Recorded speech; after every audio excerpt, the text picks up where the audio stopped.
कहानी तीन बहादुर। पुराने ज़माने में एक आदमी रहता था। वह न बहुत अमीर था न बहुत गरीब। उसके तीन बेटे थे। तीनों चाँद से सुंदर थे, पढ़े लिखे थे, सब समभक्तदार थे और बुरे लोगों के पास भी भटकते नहीं थे। बड़ा बेटा तोंगुच बाती 21 साल का था। मम्बकला और तांचा बातिर 18 साल का था और सबसे छोटा केंझा बातिर 16 साल का था। एक बार उनके पिता ने तीनों बेटों को बुलाकर अपने पास बिठाया और प्यार से उन्हें सिरों पर हाथ फेरकर कहा, मेरे बेटों, मैं धनवान नहीं हूँ, पर मेरे मरने के बाद थोड़ी बहुत जायदाद बचेगी ज़रूर, मगर तुम लोग उसके सहारे ज़्यादा दिन गुजारा नहीं कर सकोगे। इससे ज़्यादा कि तुम मुँह बक से आशा भी मत करो। मैंने तुम्हें दो गुण सिखाए हैं। पहला, तुम्हें तंदुरुस्त बनाया, जिसमें तुम कुशल योद्धा बनने। दूसरा, तुम्हें किसी भी चीज़ से डर न सिखाया, जिससे तुम बहादुर बने। इसके अलावा मैं तुम्हें तीन सीखें और दे रहा हूँ। इन्हें ध्यान से सुनो और हमेशा याद रखो। ईमानदारी से रहना, तभी तुम चैन से जी सकोगे। कभी डिंग मत हाँकना, तब तुम कभी शर्मिंदा नहीं होना पड़ेगा। कभी आलस मत करना, तभी सौभाग्यशाली बन सकोगे। और बाकी बातों का ख्याल तुम खुद रखना। मैं तुम्हें तीन घोड़े दे रहा हूँ, एक मुश्किल, एक लाठी और एक दूसरे रंग का। मैंने तुम्हारे थैले खाने की स्वादिष्ट चीज़ों से भर दिए हैं। खुशकिस्मती तुम्हारी बाट जो रही है। तुम जाओ और जाकर दुनिया देखो। बिना दुनिया देखे तुम अपने पैरों पर खड़े ना हो सकोगे। अपनी किस्मत आजमाओ। खुदा हाफिज मेरे बेटो। तीनों भाई सफ़र की तैयारी करने लगे। वे सुबह जल्दी ही घोड़ों पर सवार होकर रवाना हो गए। वे दिन भर चलते रहे और बहुत दूर पहुंच गए। शाम को ही उन्होंने आराम करने का फैसला किया। उन्होंने घोड़ों से उतरकर खाना खाया, पर सोने के पहले आपस में यह तय किया, चूँकि यह जगह सुनसान है, इसलिए हमें एक साथ नहीं सोना चाहिए। हम तीनों बारी बारी से जागकर बाकी दो सोने वालों की रक्षा करेंगे। उन्होंने जैसा तय किया वैसा ही किया। पहले तोंगुच पहरा देने लगा और बाकी दोनों सो गए। तोंगुच बातिर काफ़ी देर तक बैठा बैठा तलवार से खेलता चांदनी रात में चारों ओर देखता रहा। सन्नाटा छाया हुआ था। हर चीज़ गहरी निंद्रा में मग्न थी। अचानक जंगल की तरफ से शोर सुनाई दिया। तोंगुच बातिर तलवार खींचकर तैयार हो गया। जहाँ तीनों भाई रुके थे वहाँ से थोड़ी दूर पर एक शेर की मांद थी। आदमी की गंध पाकर शेर स्टेपी में निकल आया।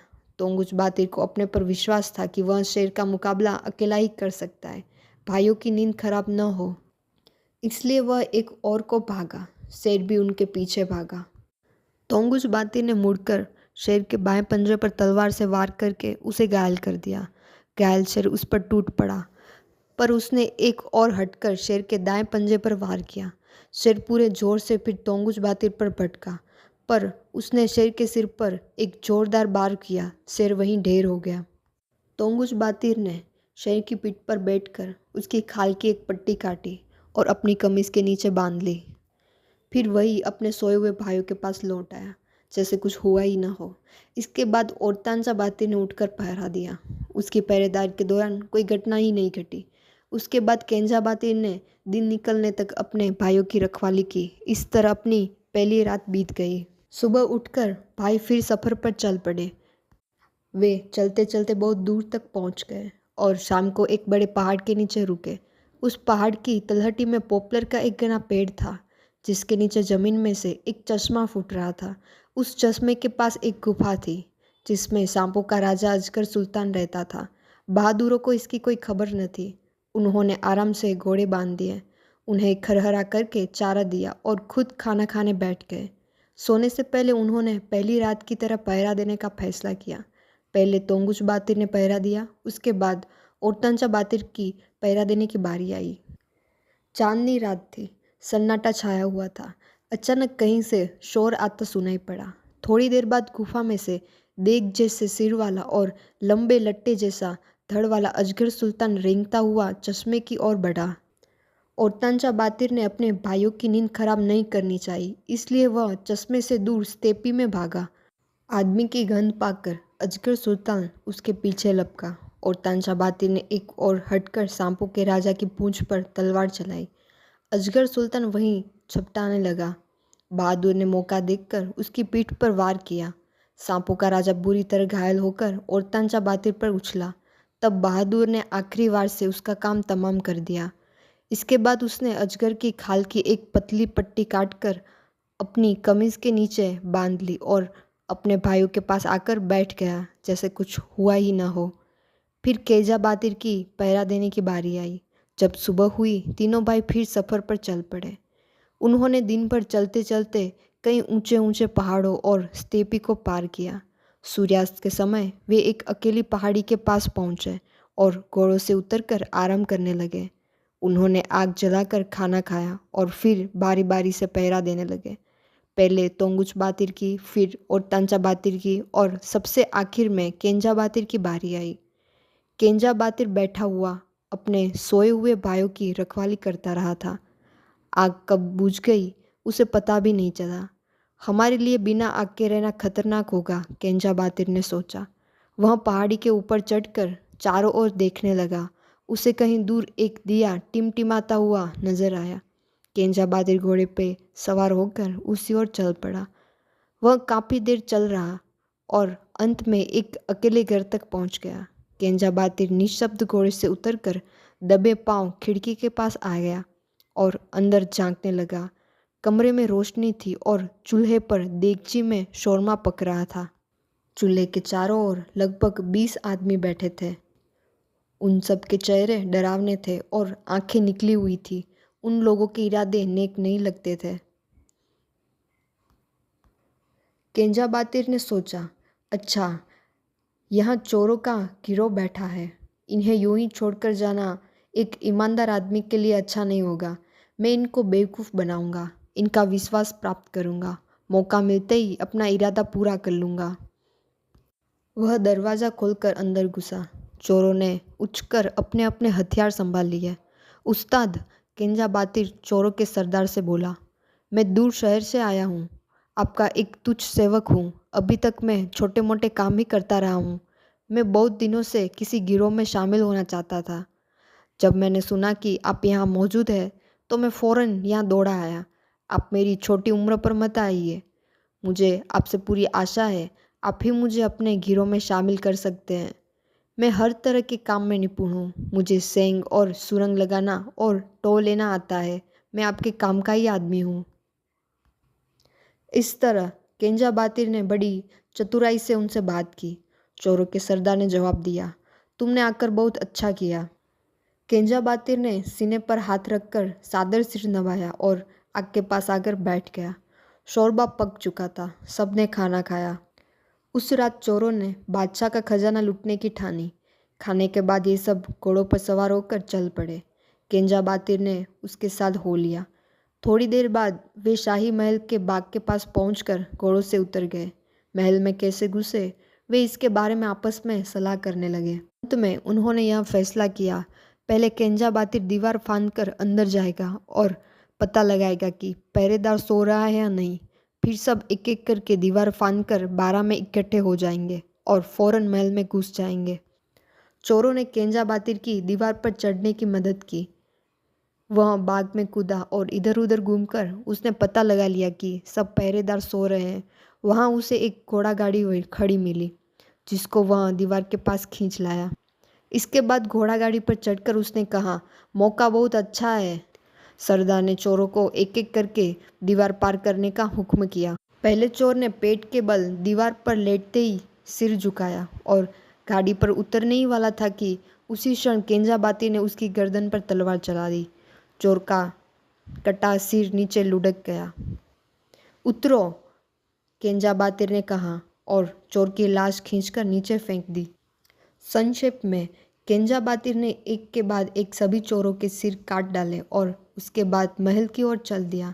सोए हुए पहरेदारों के पास से चुप कर गुजर कर केंजा बातिर 3 दरवाजे वालों कक्ष में पहुंचा। वहां 10 दासियों का पहरा था पर वे भी सभी सो रही थी। उस पर किसी की नज़र न पड़ी। केंजा बातिर पहले दरवाजे में घुसा और उसने अपने आप को एक बहुत सजे कमरे में पाया। उसकी दीवारों पर रेशम के पर्दे लटके थे जिन पर कांकरेजी फूल कड़े हुए थे। इस कमरे में चांदी के पलंग पर सफ़ेद पोशाक में लिपटी एक सुंदरी सोई हुई थी जिसकी खूबसूरती के आगे दुनिया के सभी फूल फीके लगते थे। केंजा बातिर ने दबे पांव उसके पास पहुंचकर उसके दाहिने हाथ से सोने की अंगूठी उतारकर अपनी जेब में रख ली। फिर यह कक्ष में लौट आया। अब जरा दूसरा कमरा देखूं, वहाँ क्या है? केंजा बातिर ने अपने मन में कहा। उसने दूसरा दरवाज़ा खोला तो सामने एक बहुत ही शानदार ढंग से सजा कमरा देखा, जिसकी दीवारों पर लटके रेशमी पर्दों पर तरह तरह की चिड़ियाओं की तस्वीरें कढ़ी हुई थी। कमरे के बीचों बीच 10 दासियों से घिरी हुई एक सुंदर युवती चांदी के पलंग पर सोई हुई थी। उसको लेकर चांद और सूरज में बहस होती थी कि उनमें से वह किस पर गई है। केंजा बातिर ने चुपचाप उस युवती के हाथ से कंगन उतारकर अपनी जेब में डाल लिया। फिर वहाँ से वह उसी कक्ष में लौट आया। अब तीसरे कमरे में जाना चाहिए, उसने सोचा। वहाँ तो इतनी शानदार सजावट थी कि बस पूछिए मत। कमरे की दीवारें गहरे लाल रंग के रेशमी पर्दों से सजी थी। यहाँ 16 सुंदर दासियों से घिरी एक सुंदर चांदी के पलंग पर सोई हुई थी। वह एक सुंदरी थी। यह लड़की इतनी आकर्षक थी कि स्वयं तारों की रानी, सुबह का तारा, सब उसकी चाकरी करने के लिए तैयार थे।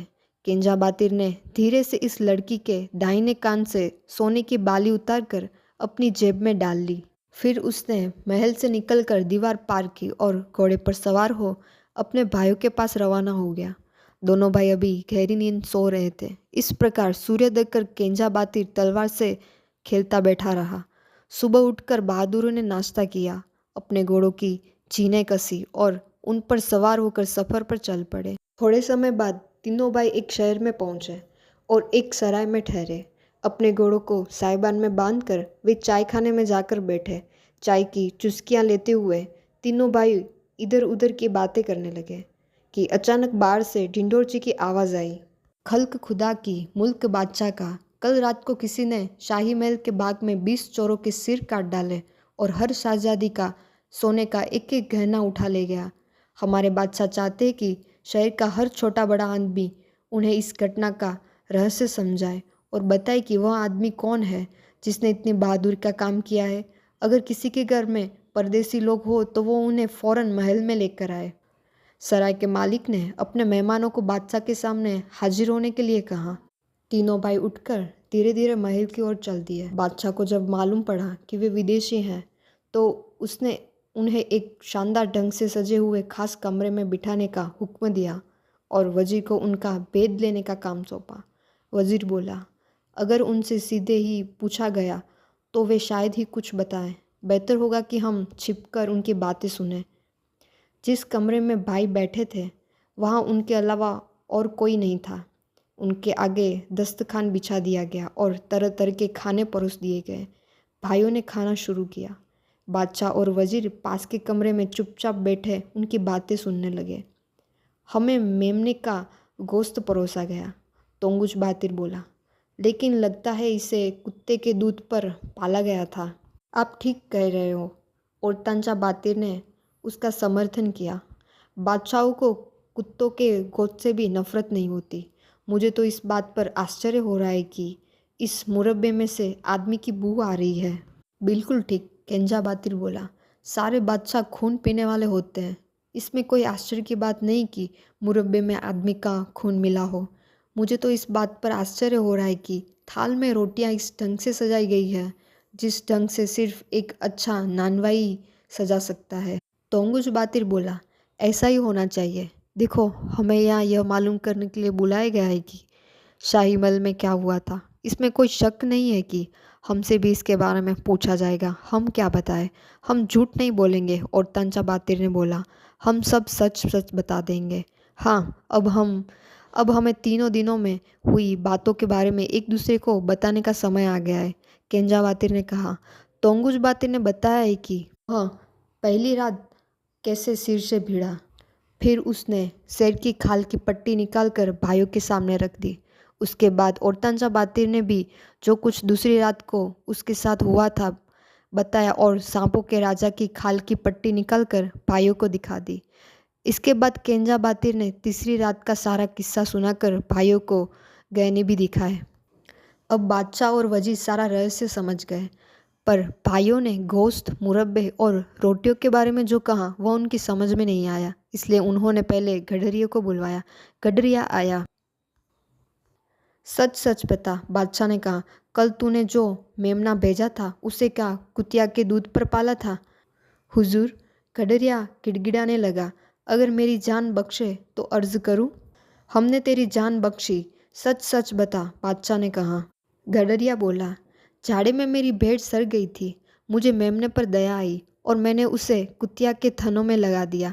उसी ने मेमने को दूध पिलाकर बड़ा किया। कल मैंने आपको वही मेमना भेजा था क्योंकि दूसरा मेरे पास था ही नहीं। आपके नौकरों ने पहले ही मेरी सारी भेड़ें छीन ली। बाद बादशाह ने माली को बुलाने का हुक्म दिया।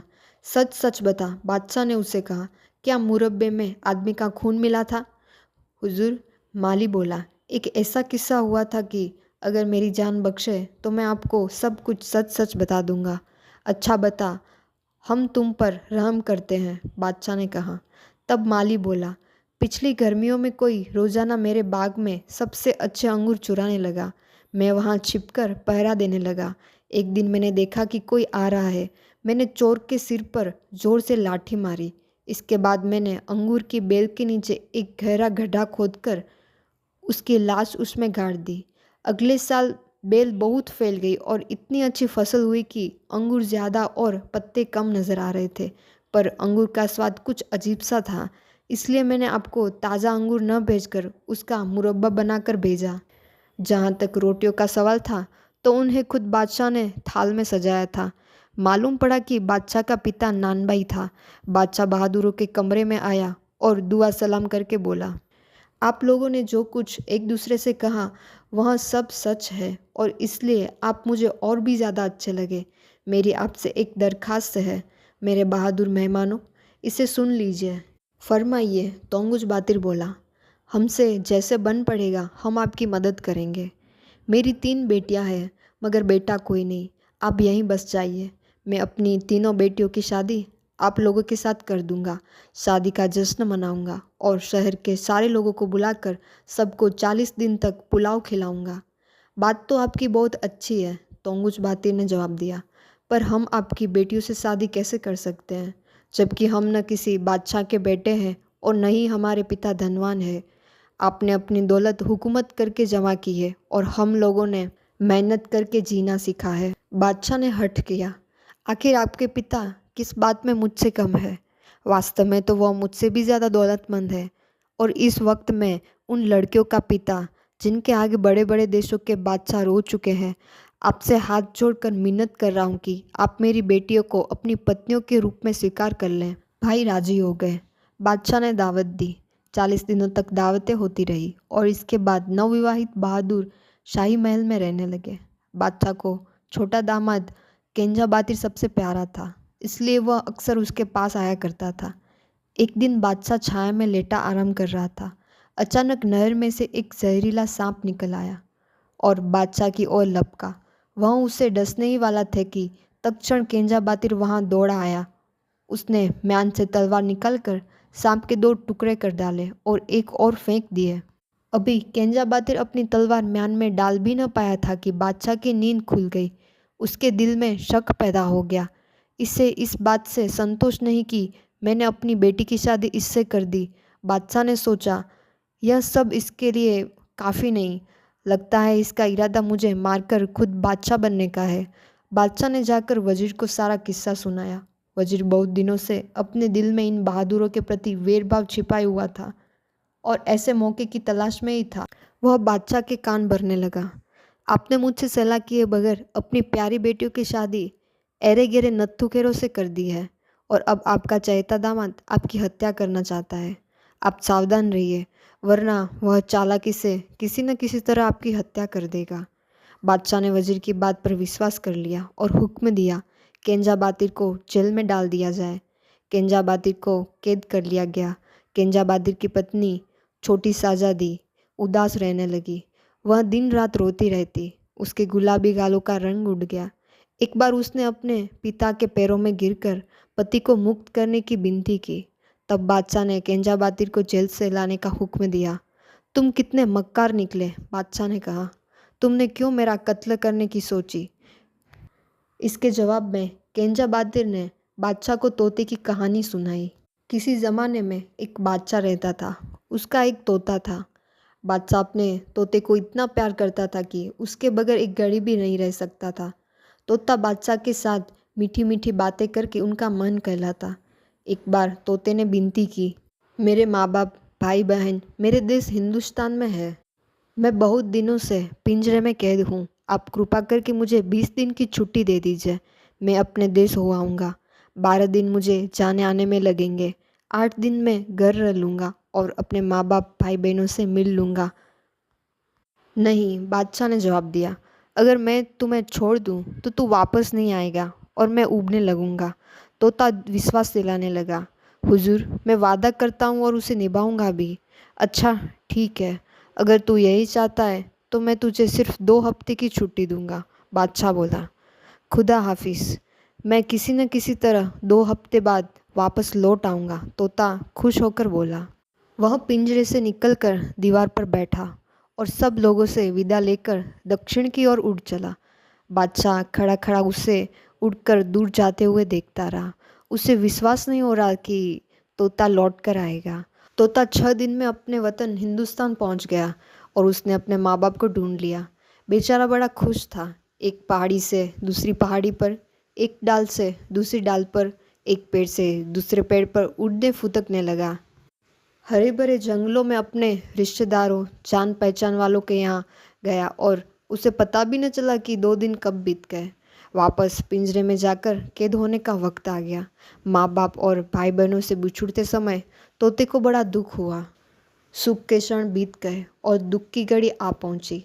पंख लटक गए। कौन जाने वह फिर कभी वापस आ भी पाए या नहीं। रिश्तेदार और जान पहचान के लोग इकट्ठे हो गए। सबको तोते पर तरस आ रहा था कि सब उसे बादशाह के पास न लौटने की सलाह देने लगे। पर तोता बोला, नहीं, मैंने वायदा किया है। क्या मैं अपना वचन तोड़ सकता हूँ? तूने कभी किसी बादशाह को अपना वायदा निभाते देखा है? एक तोता बोला, अगर तेरा बादशाह न्यायप्रिय होता तो क्या वह कभी तुम्हें 14 साल कैद रखता? क्या तू दुनिया में इसलिए आया है कि कैद में बंद रहे? क्या आज़ाद रहने का यह मौका हाथ से सिर्फ इसलिए जाने देगा कि तुझे किसी का दिल बहलाना है? तेरा बादशाह दयावान कम और निर्मम ज़्यादा है। बादशाह और शेर के पास रहना कभी खतरे से खाली नहीं होता है। पर तोते ने किसी की सलाह नहीं मानी और जाने की तैयारी करने लगा। पर तोते की माँ बोली, ऐसी हालत में मैं तुझे एक सलाह देती हूँ। हमारे यहाँ काला कल्प के फल होते हैं। जो एक भी फल खाएगा फौरन जवान हो जाएगा, बूढ़ा नौजवान बन जाएगा और बुढ़िया जवान लड़की। तू ये बहुमूल्य फल बादशाह को ले जाकर दे और उससे तुझे आज़ादी देने की प्रार्थना कर। शायद उसमें न्यायप्रियता जाग उठे और वह तुझे आज़ाद कर दे। सबने इस सलाह का समर्थन किया। तुरंत काला कल्प के 3 फल लाए गए। तोते ने अपने रिश्तेदारों और जान पहचान वालों से विदा ली और उत्तर की ओर उड़ चला। सब अपने दिलों में बड़ी बड़ी उम्मीद लिए उसे उड़कर दूर जाते देखते रहे। तोता 6 दिन में वापस पहुंच गया और उसने बादशाह को फल भेंट करके उनके गुणों का बखान किया। बादशाह बहुत खुश हुआ। उसने तोते को आज़ादी देने का वायदा किया। एक फल अपनी पत्नी को दे दिया और बाकी 2 प्याले में रख दिए। वजीर को बहुत ईर्ष्या हुई। वह गुस्से से कांपने लगा और उसने मामला बिगाड़ने की ठानी। इस चिड़िया के लाए हुए फल खाने से पहले इन्हें आजमा लेना चाहिए। अगर ये अच्छे हुए तो इन्हें कभी भी खाया जा सकता है, वजीर ने कहा। बादशाह ने उसका सुझाव मान लिया और वजीर ने मौका पाकर कायाकल्प के फलों में तेज जहर मिला लिया। इसके बाद वजीर बोला, अच्छा लाइए, अब इन्हें आजमाया जाए। 2 मोर लाए और उन्हें ये फल खाने के लिए दिए गए। दोनों मोर वहीं मर गए। अगर आप ये फल खा लेते तो आपका क्या हाल होता? वजीर ने पूछा। मैं भी मर गया होता, बादशाह कह उठा। उसने बेचारे तोते को पिंजरे में से निकाला और उसकी गर्दन मरोड़ दी। इस तरह बेचारे तोते ने बादशाह से अपना इनाम पा लिया। कुछ दिन बाद बादशाह ने एक बूढ़े किसान से नाराज़ होकर उसे मौत की सज़ा देने का फैसला किया। बादशाह ने उसे कायाकल्प का बचा हुआ फल लाकर खिलाने का हुक्म दिया। जैसे ही बूढ़े ने वह फल खाया, उसके बाल काले हो गए, दांत नए निकल आए, आंखों में जवानी की चमक आ गई और वह 20 साल का नौजवान बन गया। बादशाह समझ गया कि उसने तोते को बेकार ही मार डाला। पर अब पछताने से क्या होता था। अच्छा, अब मैं आपको बताता हूँ कि जब आप सोए हुए थे तो क्या हुआ था, केंजा बातिल ने अंत में कहा। वह बाग में गया और वहाँ से सांप के दोनों टुकड़े लाकर दिखा दिए। बादशाह केंजा बातिल से माफ़ी मांगने लगा। केंजा बातिल ने उससे कहा, हुजूर, मुझे भाइयों के साथ अपने देश में जाने की इजाज़त दीजिए। बादशाहों के साथ कभी सुख चैन में नहीं जिया जा सकता। बादशाह ने उन्हें कितना ही मनाया, कितना ही गिड़गिड़ाया, पर बहादुर नहीं माने। हम आपके दरबारी बनकर शाही महल में नहीं रह सकते, हम अपनी मेहनत के बल पर जिएंगे, वे बोले। अच्छा, फिर मेरी बेटियों को मेरे पास ही छोड़ दो, बादशाह ने कहा। पर उसकी बेटियों ने बीच में ही बोल पड़ी, हम अपने पतियों से अलग नहीं होंगी। बादशाह को बड़ा आश्चर्य हुआ और न चाहते हुए भी उसे उन्हें जाने देना पड़ा। नौजवान बहादुर अपनी पत्नियों के साथ अपने पिता के पास लौट आए और सुख चैन से रहने लगे।